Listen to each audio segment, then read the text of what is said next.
Hey friends, Bill here. Hope you're having a good week. We're having a good week at Sports Fan Outreach. It's bowl season, lots of opportunity. Lots of opportunity out there if you're looking for it. If you have eyes to see and ears to hear, there's a lot of opportunity out there to get out there and preach Christ, call sinners to repentance and faith. And we're surrounded by opportunities. I'll show you this schedule coming up. This is the football games. If I can see it. If you can see it. Got a couple games this weekend. Those are college football games. Let me see if I can get the bowl schedule up there as well. Hang on one second. Let me see what we can do here.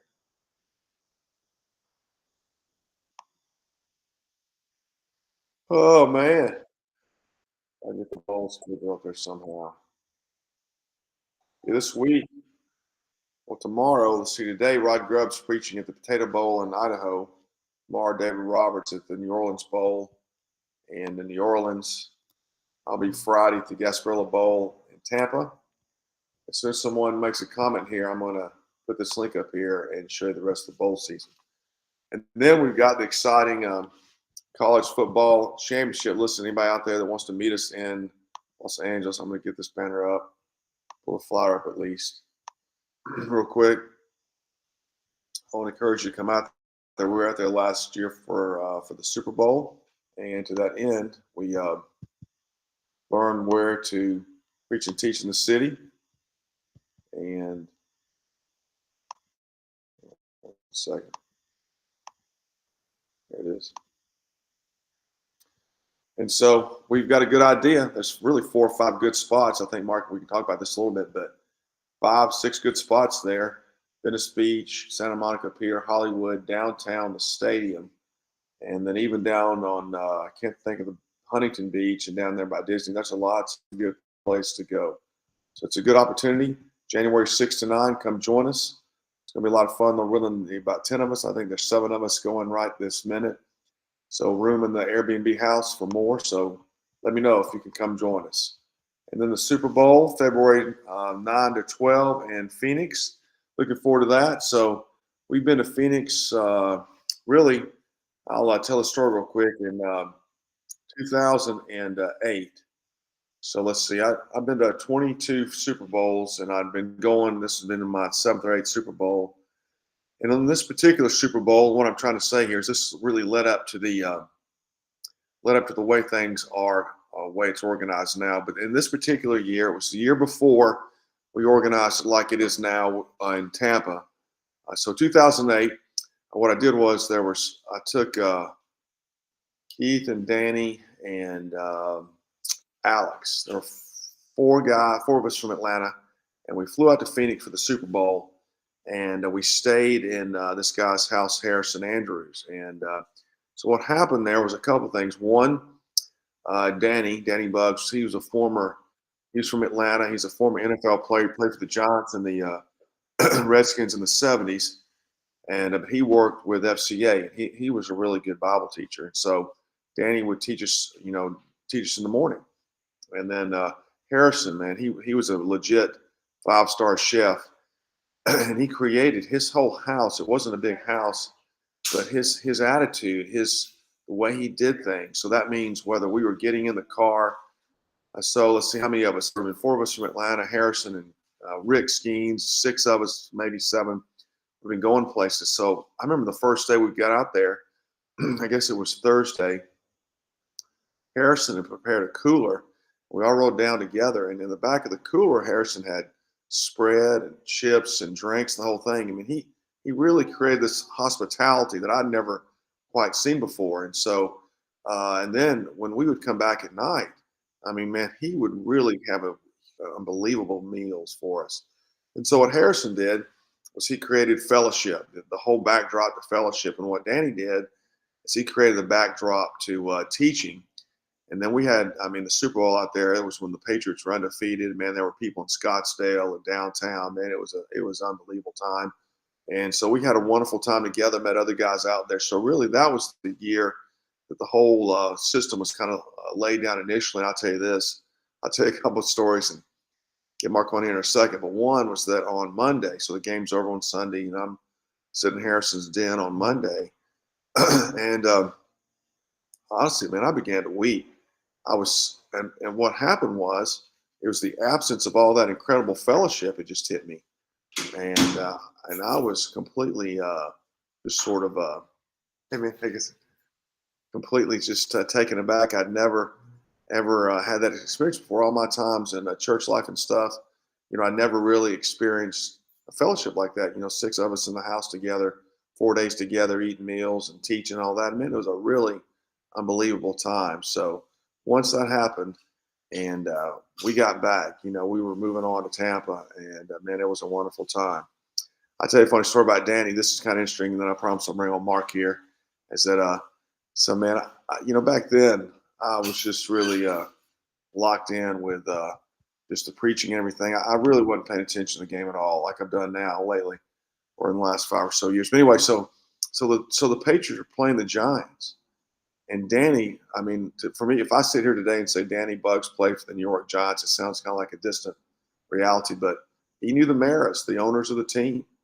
And so, and we talked a lot, man. We talked a lot. I mean, he was an honest guy. And so, anyway, I didn't put two and two together, being knucklehead that I am, that the Giants are actually playing in the Super Bowl, and so Danny might have an interest in it. So anyway, so it's Sunday. We left the stadium, and we're driving to Harrison's house. And so after all this incredible weekend, we can't get the game on Harrison's TV.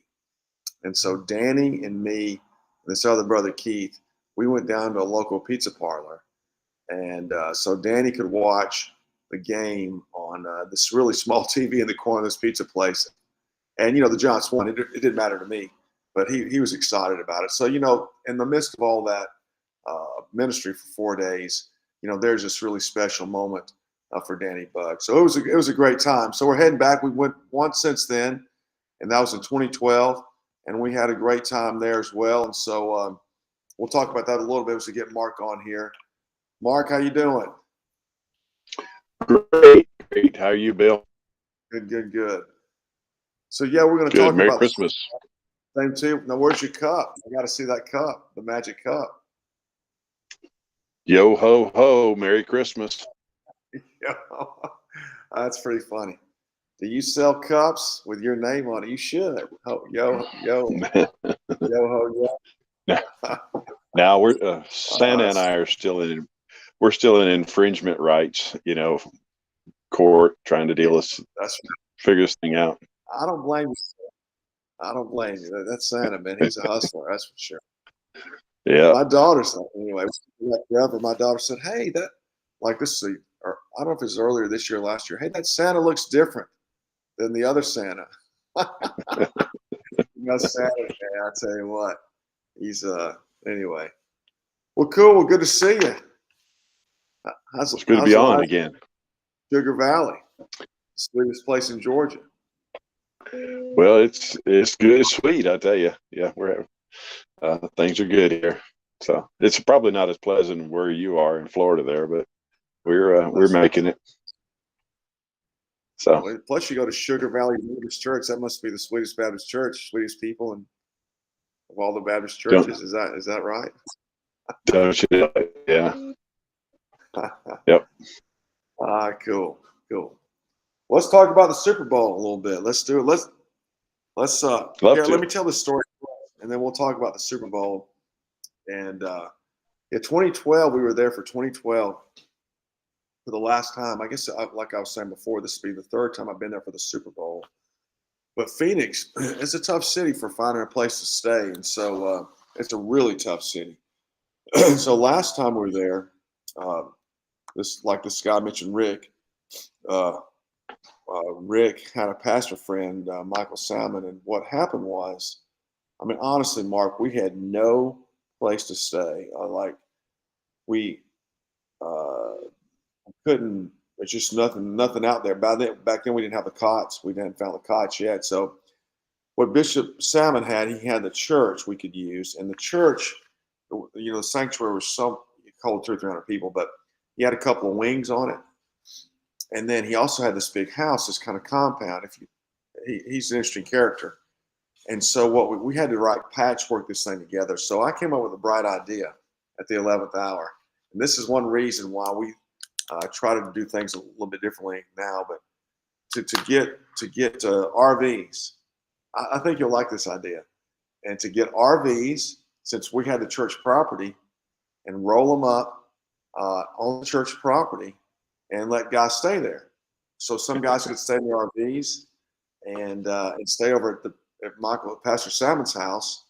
And then I actually stayed up at Harrison's house, and it was just and then I think the ladies stayed, I don't know where they stayed, Rick's house or something with his wife. I don't really remember that. Then we had the meals on one of the wings. And so Jason McGowan actually ended up cooking that time. And then we met there, but that's the way it was. And so now you'll probably appreciate this, since you're a traveler. I had no idea how complicated an RV is, and so we go out there to get them. And that guy, he wants to give us like a 2-hour lecture on how to run the RV, gray water, the fire, like the pilot light, and all that stuff. He started talking, and my head started spinning. I said, I can't take this, and so I didn't pay attention to it. And so anyway, everybody, the other guys listened. They drove the RVs down there, and sure enough, man, like the first night, one of the toilets backed up, and something else broke. They're so fragile, and you put 4 or 6 guys in there that really aren't sensitive to RV life. It'll take a toll on it. And honestly, man, if it wasn't for this Jason Fleming, Jason got it rolling, because those guys didn't come out and help him, man. From my vantage point, well, the whole weekend was kind of accommodation wise was a disaster, but it was a disaster. And so, gosh, but anyway, we made it through. You'll love it. We were, I can't tell all the secrets, but on Sunday, some of the people got on a bus to ride out to the stadium, and the bus didn't keep its own schedule. And then the bus driver went to one stop, had to wait like 30 minutes just to wait. You know how they do sometimes? And it was crazy, man. It was like the worst. After that, I really vowed to stay at a place that had beds. And so in San Francisco, we stayed 90 minutes out, because I wasn't going to do that again. And that was a challenge, but man, that was a really big pivotal year for us. But it was a great time. A lot of people downtown, and the stadium was good and all that kind of stuff. Man, it was. What do you think about my RV story? But it makes me wonder: are you going back this year just for redemption, or you going back for just to prove you can do? I don't know. But I just think you're my hero, Bill, for just not letting that thing defeat you, and just willing to go back and fight that giant one more time. Stand before my Goliath and take it on. Yeah, yeah. It was pretty, man. I tell you what, I have no idea, man, what went on that weekend, because really everybody went over to his house to stay. We'd get back. And I was taking care of, it was like the first time, I think, well, that's not necessarily true. We've had speakers before, but we brought in Ware.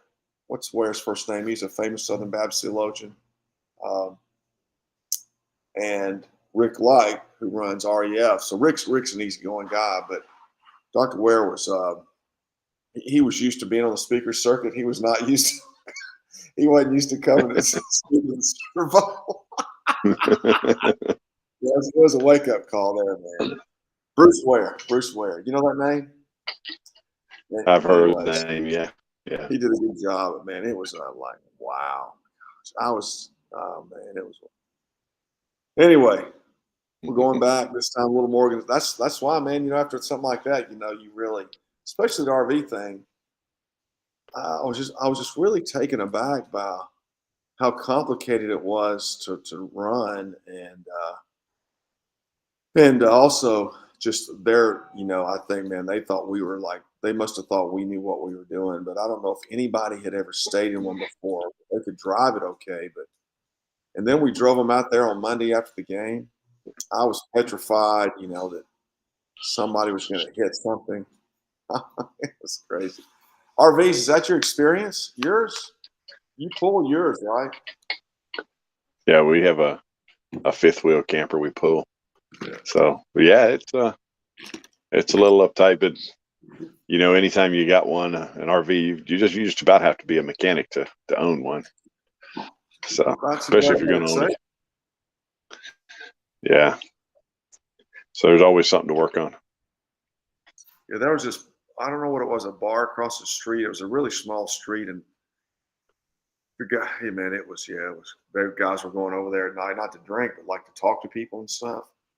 It was unusual. So anyway, remind me of that this year, that whatever God willing happens, hopefully it'll be good. It'll be better than 10 years ago. So Right. anyway, how many years have you been going to the Super Bowl? What was your first year? I started. I traveled with several different groups of evangelists, and I can't remember the first year I went to the Super Bowl. I've got a ticket up here from the 2013 New Orleans Super Bowl. We were with David Cobb and Joe Toy and a few others were there. We went to one in Indianapolis, went to one in Dallas, and I think the first one I traveled with Sports Fan Outreach with was Houston. I guess that was 2017 that we went to Houston. That was my first time being at the Sports Fan Outreach, Super Bowl Outreach. Were you on Jay's team? Jay Sneed? Jay was on my team. I led the team, yeah. Team. Well, then you didn't come before? You've not been before? No. My first time there was being a team leader. Oh, really? Okay, cool. All right, man. Yeah. Jay was a leader on the team on the Phoenix trip. But so tell us, so I remember, I think you guys being there in New Orleans. In other words, when you went down there, because that was a special time, because you told me that story about your buddy going to the game and all that. But what was your impression on that particular year, your first year, just rolling into the whole downtown scene?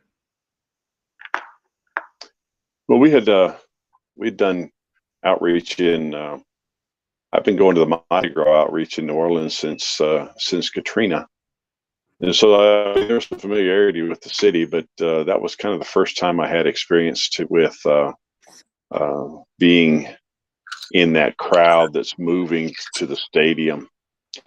That was just an impressive amount of people, and it's still, even today, when you're in the right place around a stadium, it's just amazing. Indianapolis is one of those stadiums where everybody has to funnel through this one little area, and I stand in awe just thinking, for 2 hours there's just this massive flow of people going by you. It's just to think about how many lives can be touched with the gospel in that setting. So overwhelming. Yeah, right down there. That's amazing, down by that stadium, right. Down by whatever we call it now, Mercedes-Benz. Yeah, it's amazing. And then the city's also a rocking place. You know that from Mardi Gras, but the stadium really funnels it all together, and they have all that. It does. All those roads that lead to the stadium, they're coming from downtown. All those people out there in the street. It's an amazing opportunity to do. Where did you guys stay in New Orleans? Probably at the seminary. We've stayed quite a bit at the seminary down there. So New Orleans, yeah. So how was your time in Indianapolis? That was a good year. A lot of people. It was. Yeah, we had a good outreach there. We run into, I think that was my first time meeting some of the guys from Sports Fan Outreach. Yeah. I met Steve Bauer with the Water Source Ministries, met him on the streets there. Of course, I think I had known Mike Stockwell and Robert Gray prior to that, but they were there that year. So we get to meet a few folks there. But I've always enjoyed Indianapolis. I think that's a great city for outreach. It doesn't matter what's going on. It's just a great city for outreach, for the gospel. Yeah, it's amazing. That year, man, downtown on Saturday, from the monument down to they had that fan zone in front of the convention center, and that was really, really packed with people. madness. I mean, that's what you go down there for. But that was Right. one of the years I think I'd ever seen was that particular year, and so it was cool. So then, so did you do a third year before you came to Houston? Was there a third year you went to Super Bowl? Um, I did Houston, and I think wasn't the next year Minneapolis. No, I think it No, I was mean Minneapolis. before Houston. Before Houston, what did you? Before then, did you do the Super Bowl with somebody else I before did one in Dallas, the Dallas? one How that was that? that was the year that it had the big blizzard down there the weekend prior to. We stayed at a homeless shelter in Fort Worth, Beautiful Feet Oh, Ministries, your and buddy over there, so yeah. yeah, we targeted. That back then they did one of the teams. Super Bowl experience was in Dallas. The other team was in Fort Worth, and so Right. we targeted the Fort Worth area. So it was good. Went out to the stadium. It was kind of difficult. We didn't think there was a group of us. We weren't from there. Didn't have anybody there that had any prior experience. So we really didn't had a hard time finding the right location and everything. Of course, there's these guys from Sports Fan Outreach. They were everywhere. So That was a good year. Yeah, yeah, it was a good. that was a great year, man. You know, when you think how the Lord works for you. I mean, we stayed up at Camp Copus, and then but we did not have a. So we were coming from Denton all the way down to the city. Anyway, that means we didn't really have a parking place on game day, and I cannot remember how this happened, but let's see. I knew somebody who who owned this huge piece of property, like on one side of the state, like a half a mile away or something. Like if you come into the stadium off the interstate, then on the other side of the stadium, and it was an easy walking distance. And so that guy let us park on his property. And one of those crazy things, I'm sure that's happened to you. And we parked right there on the property. And we was about it must have been 100 yards. It was really close. And so because parking, Wow. wow, can be really expensive. And we were like the whole thing. We were running on fumes anyway. And so that was a huge, huge help. So that was amazing. And the ice thing, yeah, the ice thing, we came rolling in on that day. My son Max was born that year. You'll love his story. And so he was actually supposed to be born like the week ahead of time, and he wasn't there yet. And it was Tuesday, and I was thinking, well, I'm not going to be able to go. And so,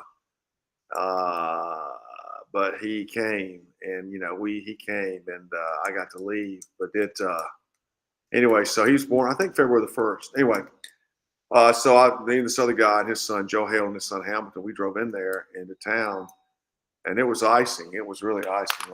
We didn't know what was going to happen, and so it was kind of. Then we were up there at the camp, and it was snowing everywhere, and we had rented a bus, I think, and then the buses wouldn't run to pick us up.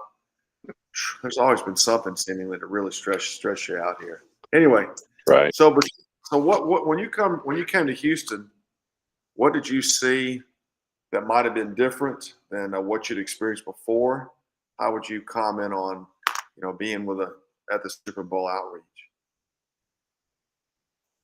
Well, the layout that you had previously expressed, about your first experience there at Phoenix, um, that was kind of different from what I had seen.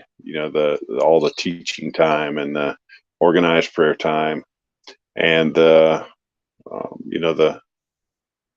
those were things that were the fellowship they were all. I mean, anytime we go out and hang out together, generally we'll find a house somewhere. A pastor will put us up in a house or something, and we'll all eat together and hang out together. The fellowship is really a great uh, part of the outreach, and the teaching time was good.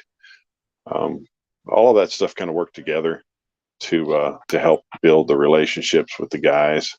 Because, my first time as a team leader, the only guys I really know are the guys that are on my team. And I really didn't have really hadn't had a lot of experience with sports fan outreach prior to that.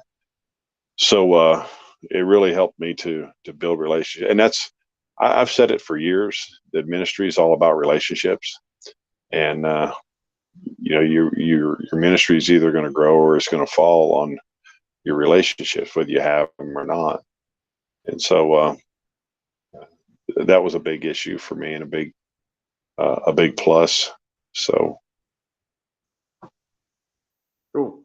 Well, good. So what's like that year at that camp, that was going to be a byproduct of my Phoenix fiasco. So we stayed a little ways out in that camp. Not sure if it was a cult or not, but anyway, we had a good time. Did you like it out there? Now that would have been a great place for you. That's out in the woods. I think some of your congregation might have been out there.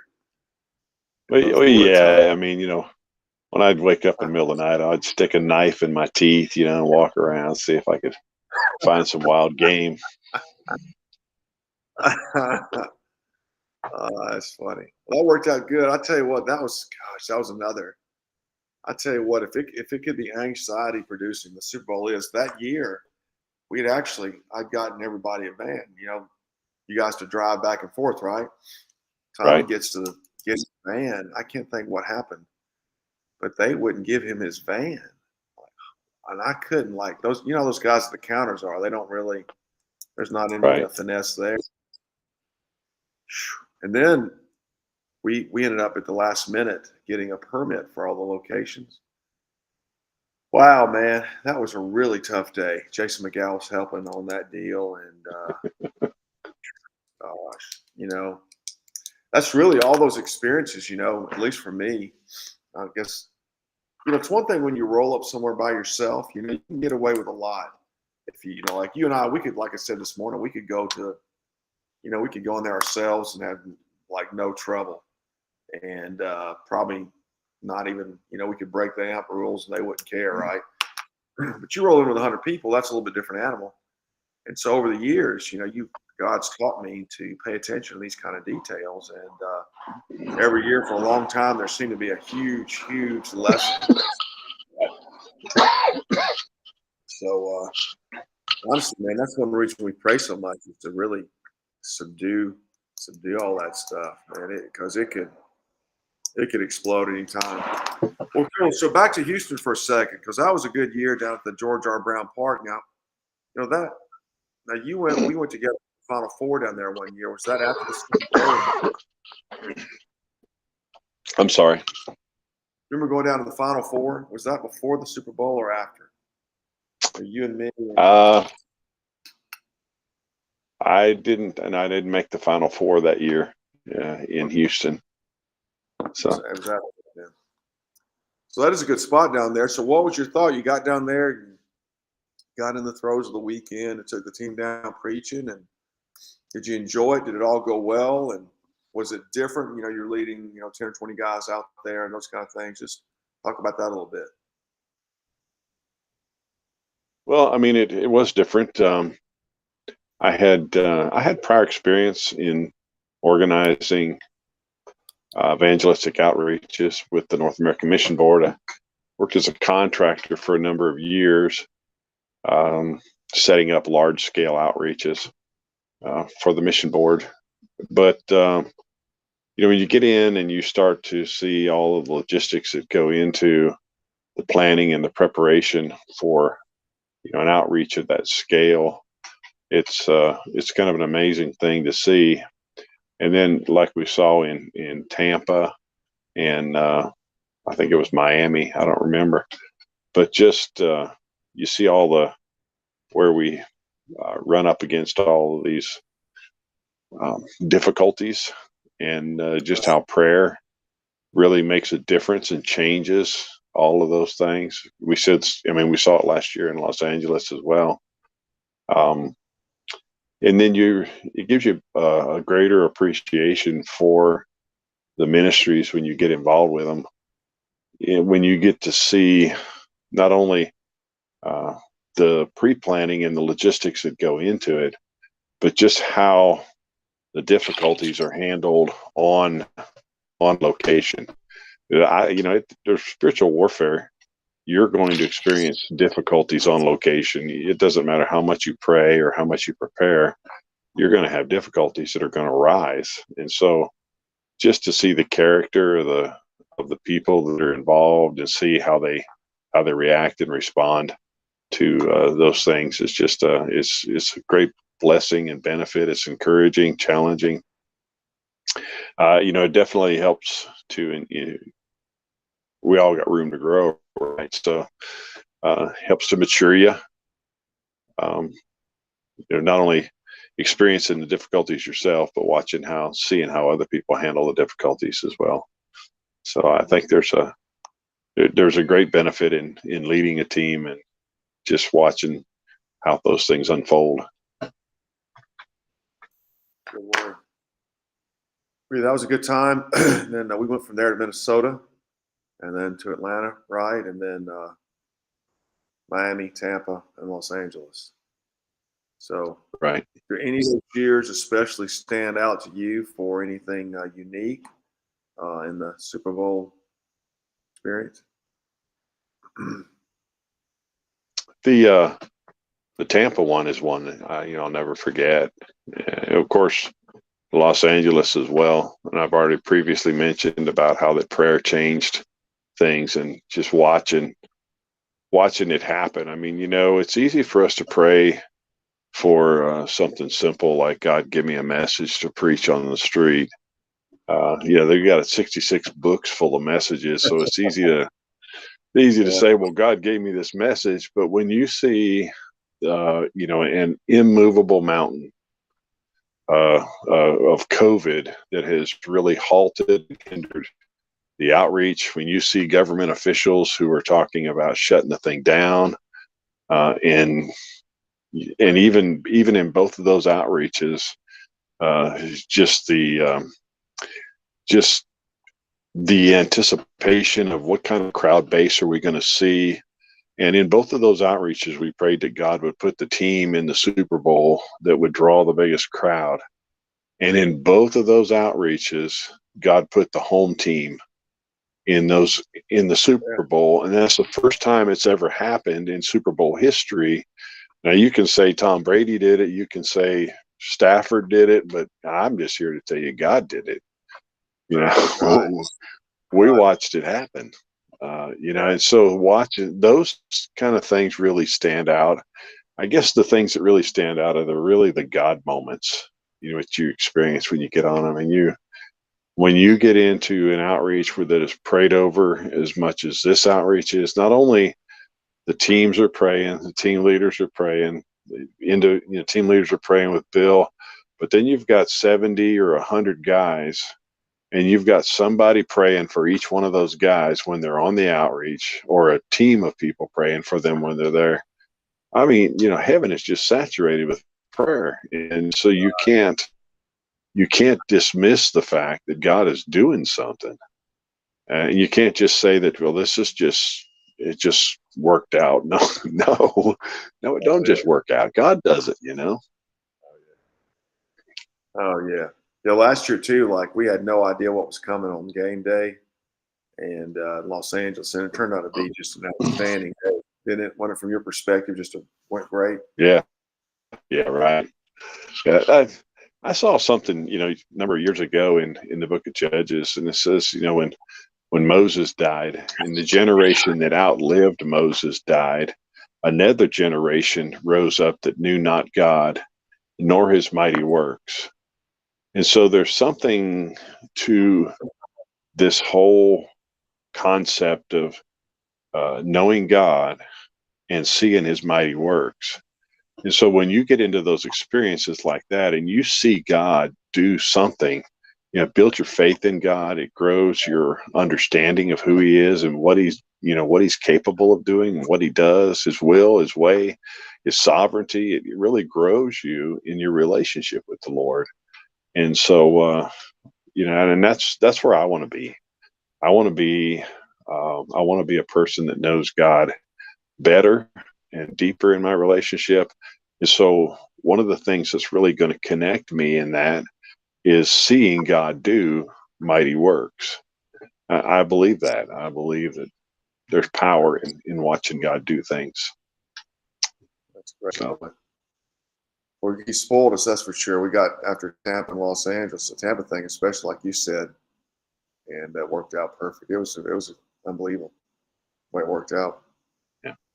So let's go to you for a second, Mark. Or so you've told me your story a couple times, and connect your testimony, your conversion story in a sense with how you how you approach ministry. Because as an evangelist, you're looking for guys like yourself, right? In a sense, the old Mark Yoho, you know what that guy's like, you know what the new Mark's like, and you are reaching out to the old Mark Yohos out there. So just talk about how that experience has helped you be evangelistic, be an evangelist, do the work of an evangelist.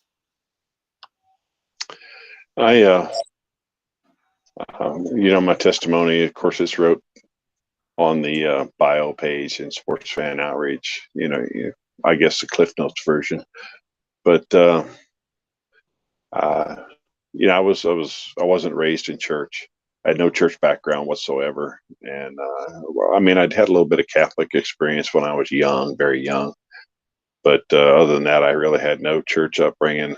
And so by the time I reached the age of 33, of course, I am what the world has helped to form me to be. And so all of the things that the world says you should have, the pursuits of the world, the downfalls of the world, they were all part of my life.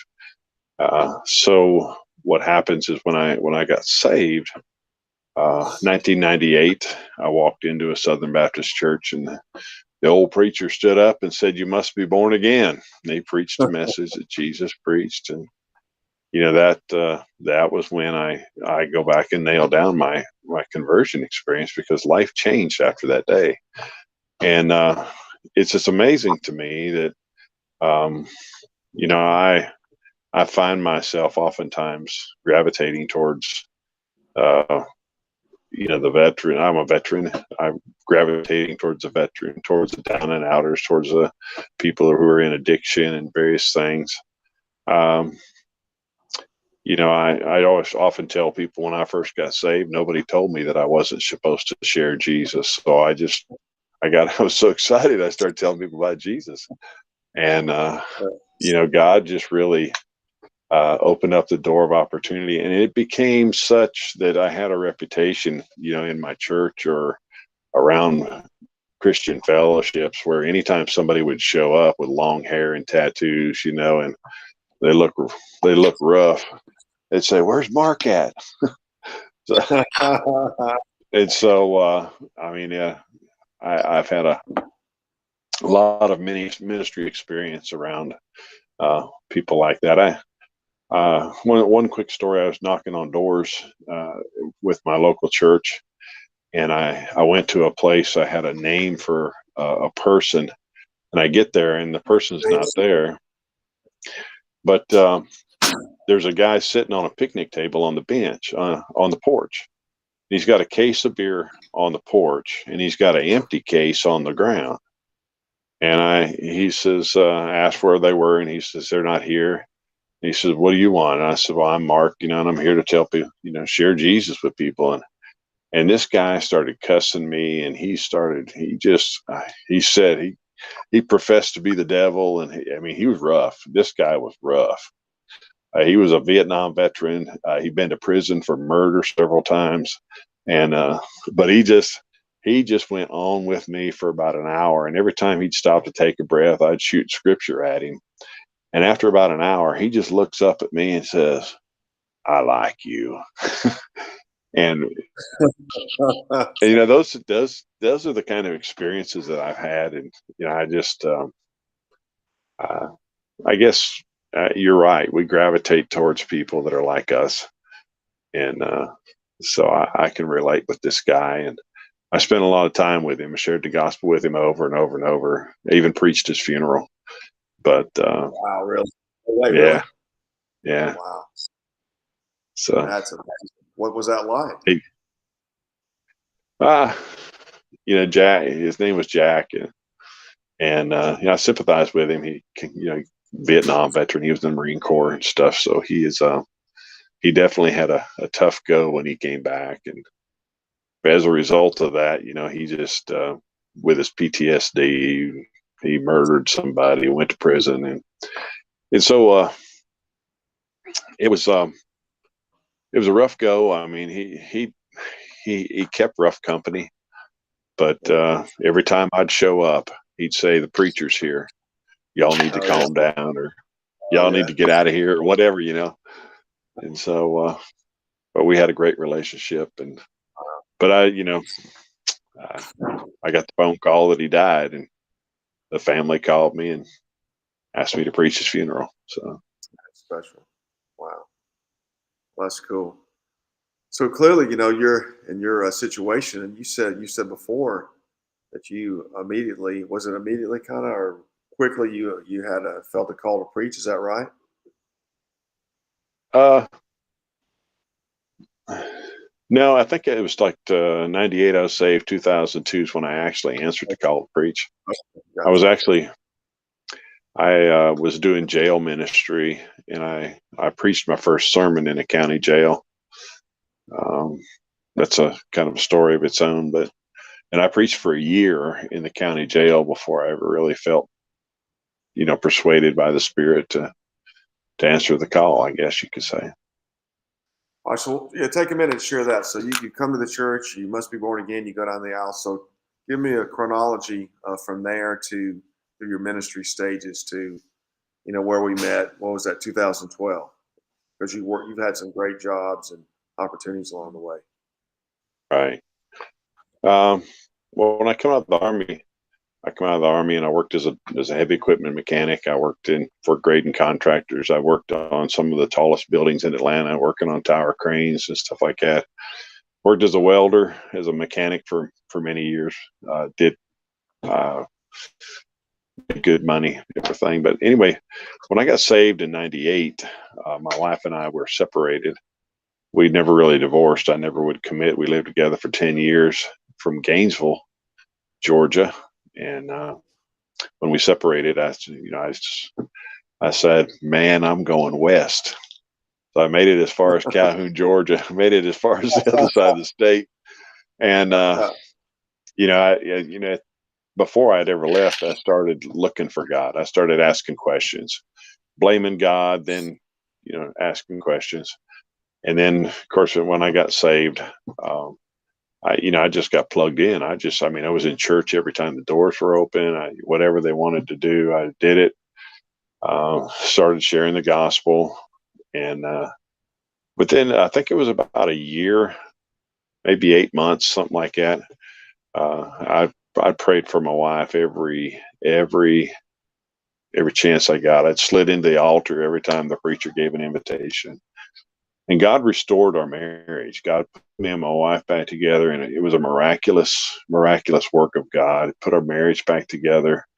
At that time, we married, and then she moved over here, and God. Then I guess it was 2002 when I was doing jail ministry. I always enjoyed handing out gospel tracts. That's one of the things I really enjoy doing. Sitting down, witnessing to people. So I was doing that in the county jail, and one Thursday morning, I'm praying and I'm saying, "God, bless the jail ministry. I want to, bless the preacher, give him a word to preach," and just one of those near audible experiences where God said, "What are you going to do if the preacher don't show up?" And it was one of those that just I froze in my tracks, and I said, "Well, I guess I'll prepare a message." Go to work during my lunch break. I'm scratching out a little outline. I show up at the jail ministry that night, and guess who wasn't there? There was Right. not a preacher in sight. No. And so I went into the cell and I preached that little message that I scratched out. And every week, when I'd show up at the jail ministry, I had an outline in my Bible, and I preached every week for a year. And then God called me to preach Psalms 46:10, be still and know that I am God. That's what the preacher preached. That's when I knew it was time. I answered the call to preach. By that time, I'd already been involved with the North American Mission Board, traveling with some evangelists on weekend getaways to inner city evangelism and stuff.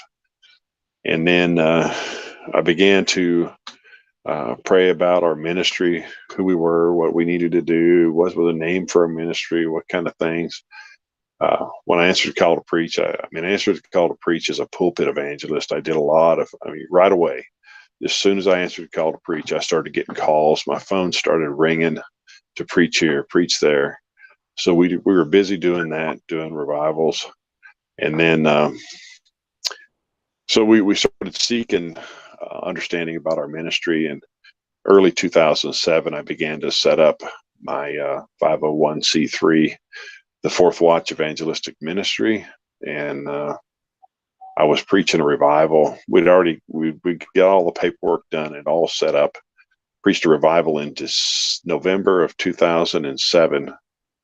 And it was just a powerful meeting. God showed up in a very powerful way. 4-day meeting lasted 12 days. And during that meeting is when God told me, it's time for you to quit your job. I went back to work after the revival was over, gave him a week's notice. And December 1st, I was full-time in evangelism. Had one church supporting me for $50 a month, and had no insurance. We just trusted the Lord.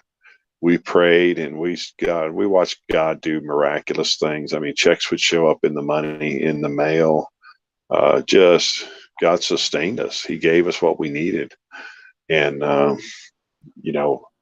what from a worldly perspective looks like a bad business deal, here we are, 20 some years later, still in ministry. And thank God for a little old church that started out supporting us for $50 a month. That's funny. That's good. God can make it happen. Yeah, you told me that story about that revival. People pulling up to get their kids in the parking lot. Is that the right one? Yeah, that's it. Yeah. Yes. Explain that. But I was praying and fasting for this revival, and I just, through my prayer time and my preparation time, I just really felt like, I told my wife, I said, God's going to do something in this meeting. And I didn't know what was going to happen, but I still prayed about it. And, I show up Sunday morning, preach my heart out, nothing happens. Sunday night, preach my heart out, nothing happens. I preach my heart out Monday night, nothing happens. And, by this time I'm like, I'm pretty frustrated. And so, Tuesday morning, I start praying about the revival and praying about the message and everything. And it was that morning that God just, I can't explain it. And if you've ever experienced brokenness, just not over a situation that's happened in your life or problems that are going on, if you've ever been in prayer and God broke you, where you just find yourself weeping uncontrollably, that was where we were. And through that, God gave me a message on brokenness, and God gave me some assurance of some things that was going to happen. And so what happened was, I walked into that church at night and I said, tonight, this is the power of, we talk about spiritual gifts, and God gave me the ability to prophesy. I walked into the church. I said, tonight, God's going to send revival to this church.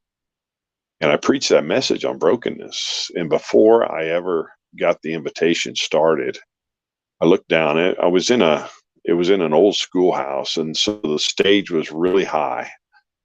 And I looked down from the stage, and the pastor's laying on the floor face down, just weeping. Wow. And then people started coming to the altar. And they were just, for 20 minutes, people were weeping all over. There was two churches there, because one church brought their choir. people were just broken for 20 minutes and weeping all over the church. And then the next night, I preached a really simple message on heaven. And they had a lot of children in there. They had some kind of children's thing going on, Awana or something. And when I opened up the altars for invitation, people started responding to the invitation, coming down to the altar. And then, of course, the church members they're working to deal with the people in the altars and pray with them. And you can tell it's real revival when God does something just in the premise. And that you'd mentioned it, but people had dropped their children off and they were pulling into the parking lot, and in their car in the parking lot, falling under conviction, running in the church, running down to the altar, getting saved. And some of those people are still in the church today. It just, there was some kind of youth meeting going on in the other building, and there were kids getting saved over in the other building. And it was just a powerful meeting. It was a God thing.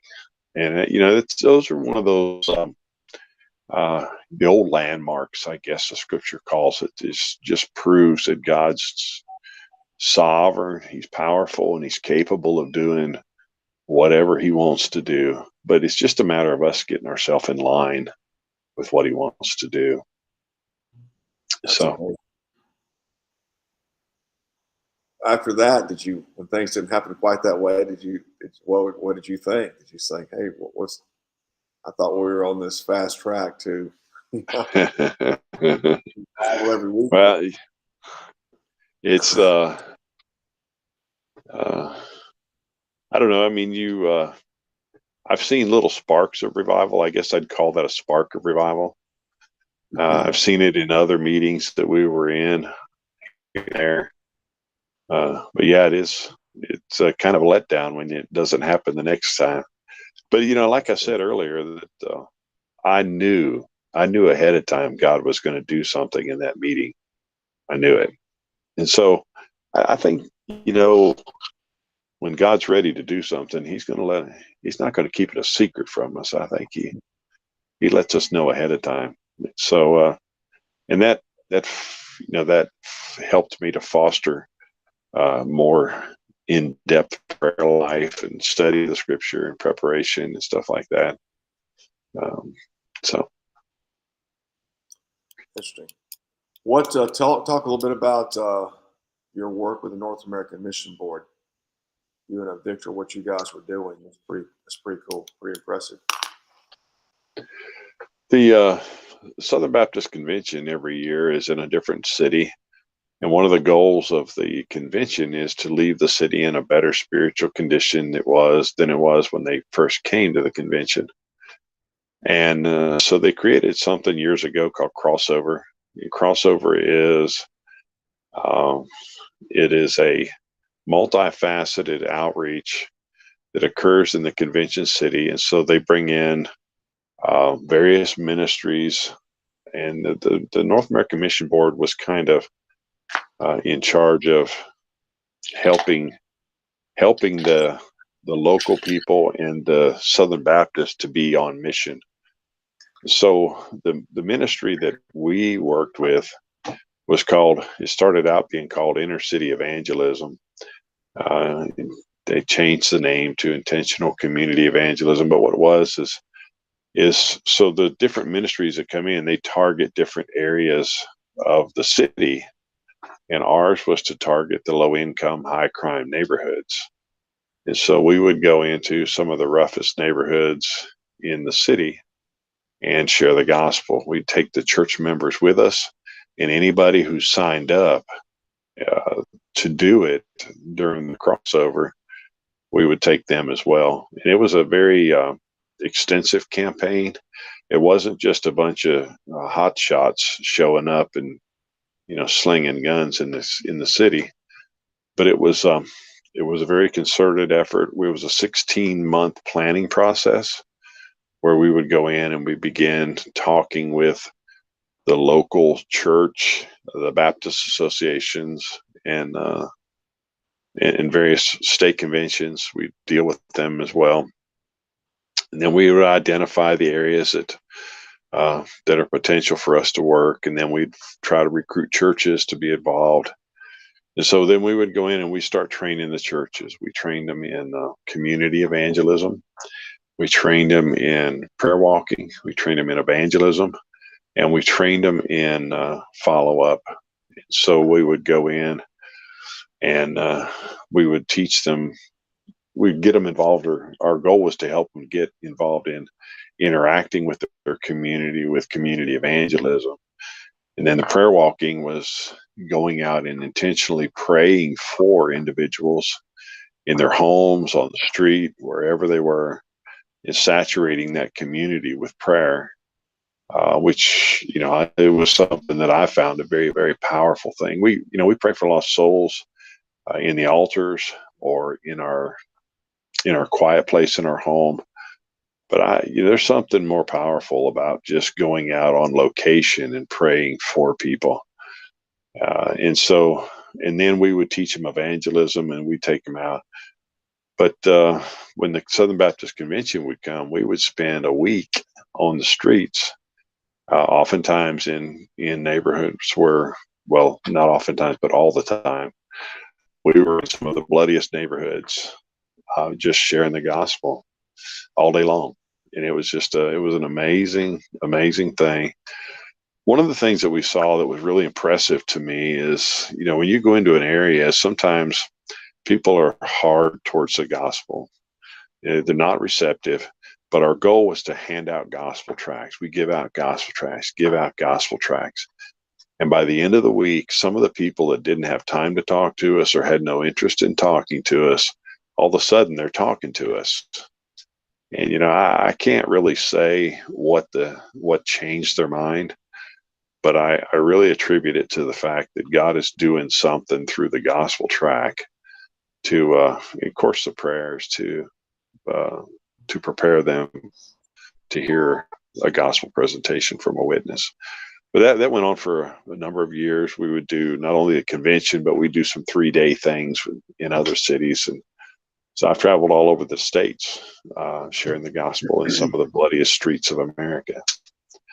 That's amazing. What was your buddy's name? You told me about the older gentleman. He was on the team, like he was in his 80s.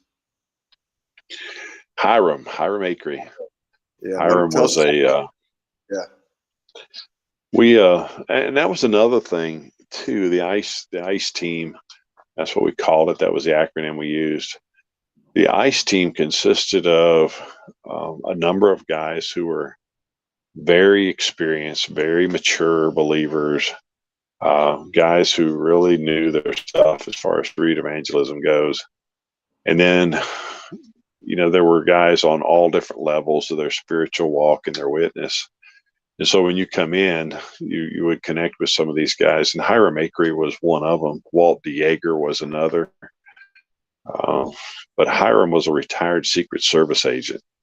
He was he was a beanpole of a guy. He was about my height, about 6'4", just in his 70s when I met him.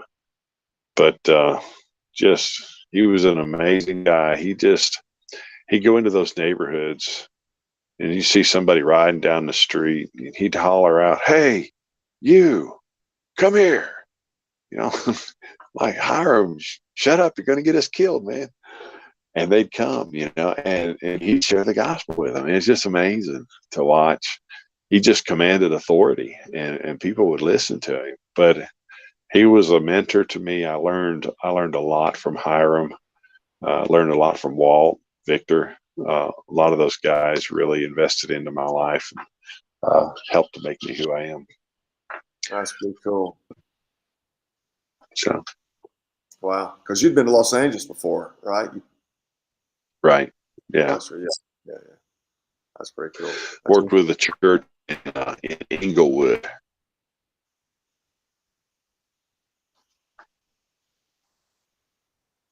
Still there?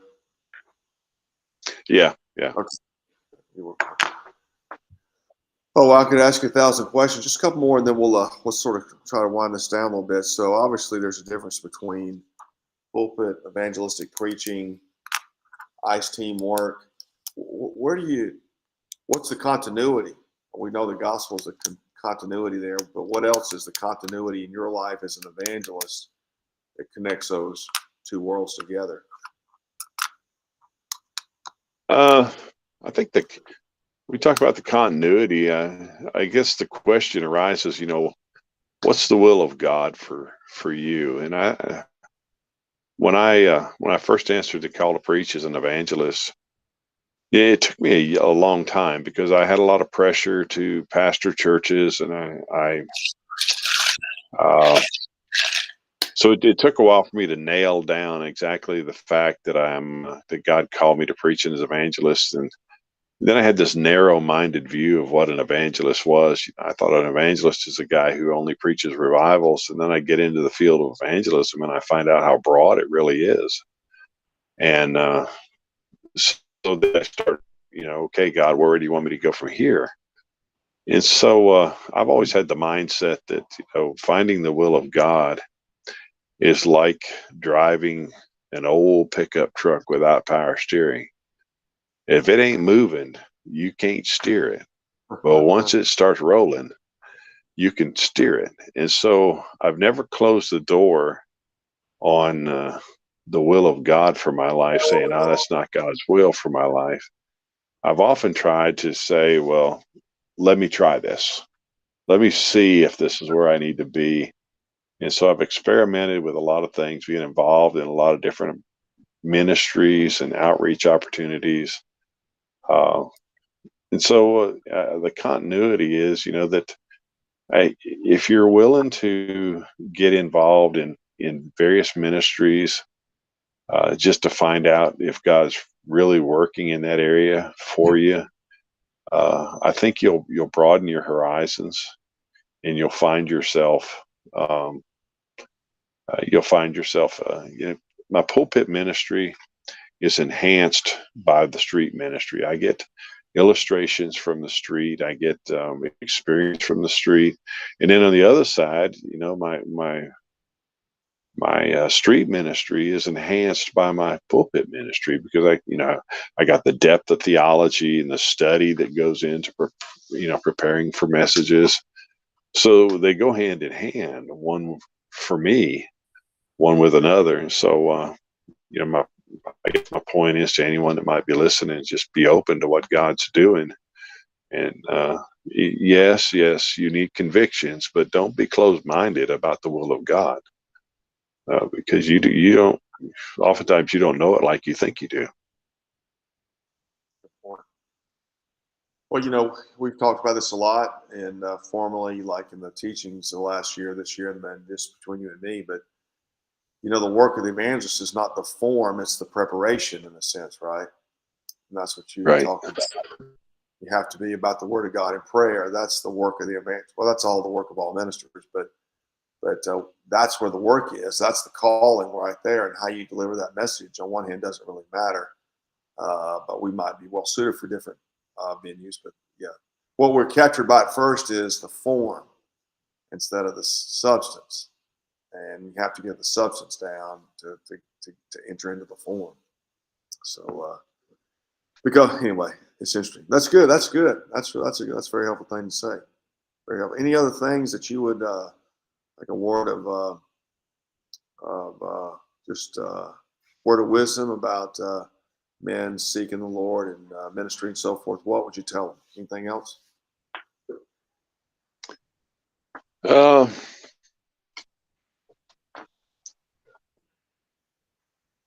About finding the will of God for your life and for your ministry is really a major plus.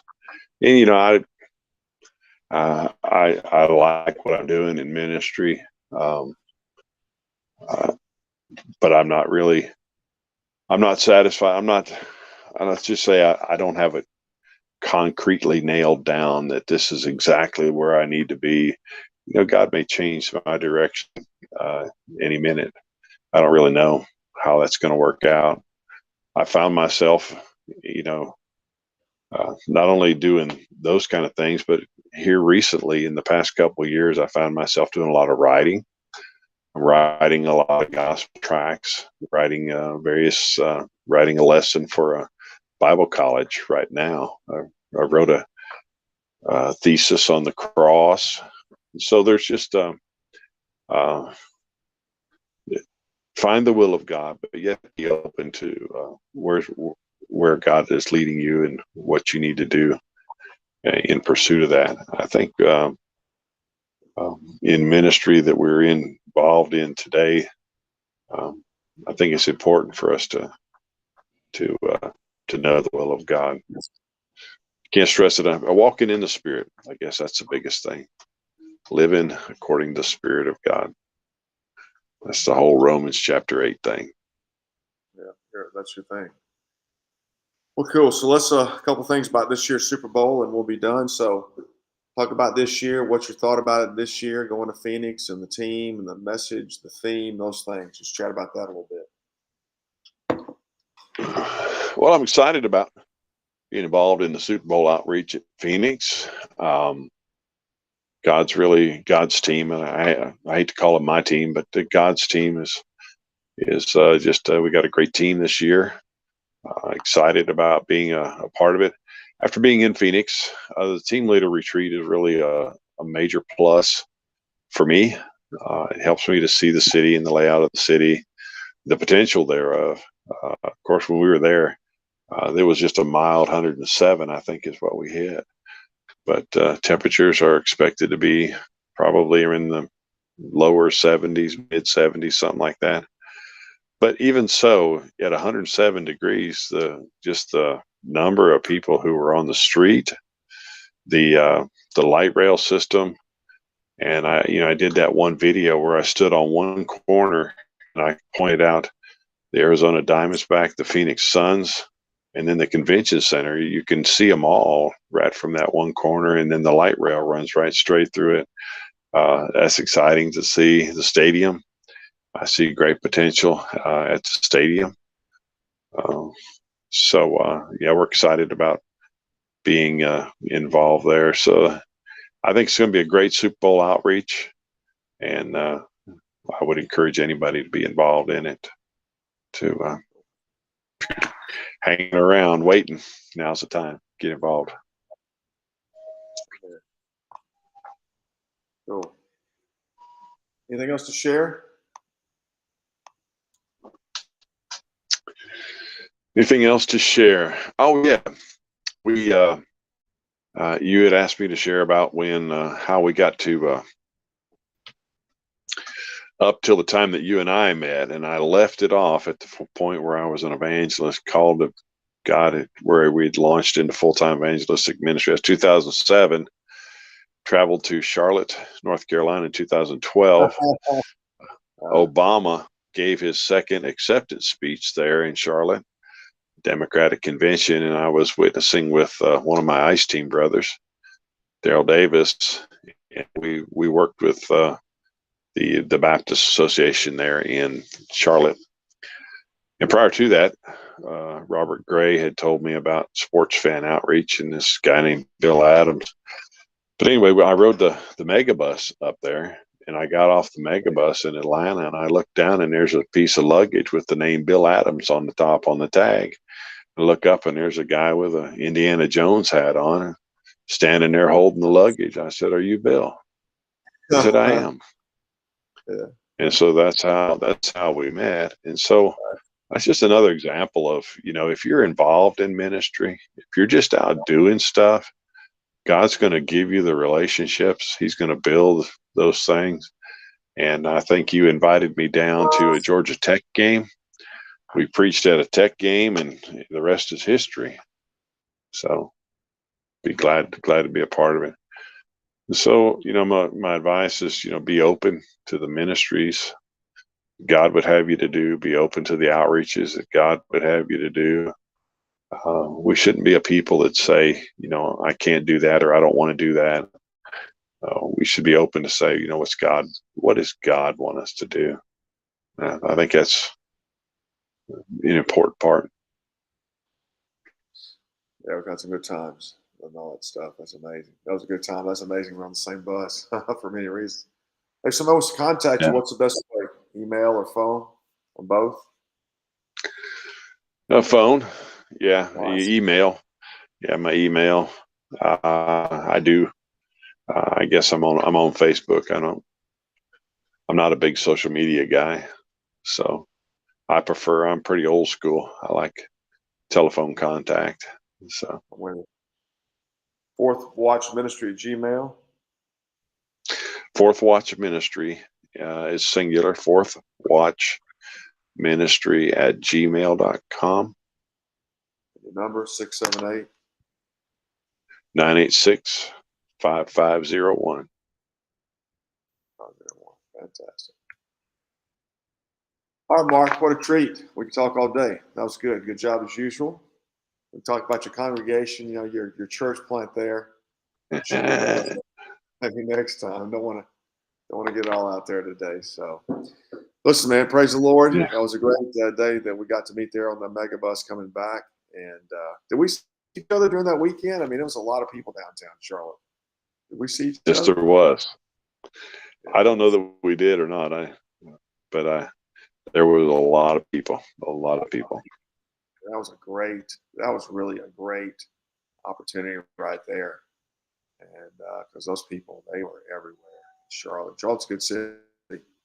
So anyway, Yeah. all right, Mark. Listen, good to be with you. Thanks for tuning in. And, Thanks for having us, Lord Bill. willing. Yes, sir. Okay, we'll talk to you tonight, Lord willing. Have a good day. All right. Merry Christmas.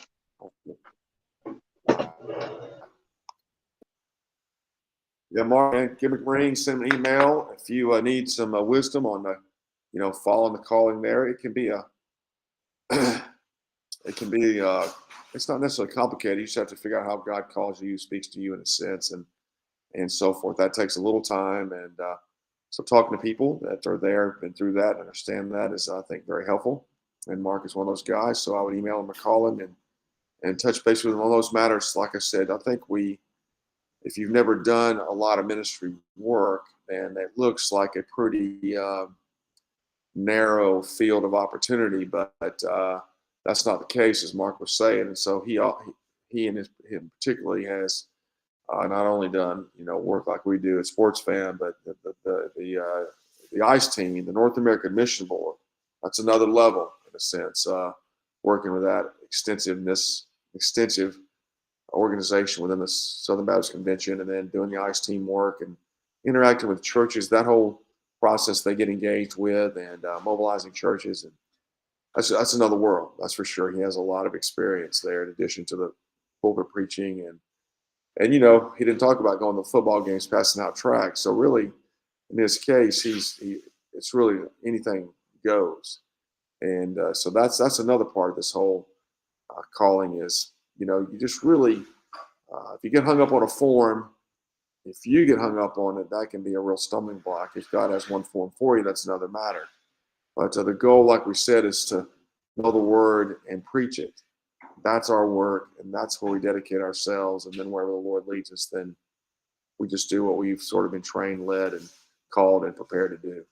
So, Mark, also, if you want to go to the Super Bowl, give him a ring, and he'd love to put you on the team, get you organized, plugged in. We've got about probably 50-something days to go, maybe the first day, until you can plug in immediately and get you rolling. Thanks for tuning in. Hope to see you soon at the Super Bowl. I'm going to do that one more time. Let's see if we can bring these up. Click on the link. That'll take you to the information. Or if you want to come out to Los Angeles, College Football Championship, January 6th to 9. Our friends, hope to see you soon. Have a good day. Thanks for tuning in.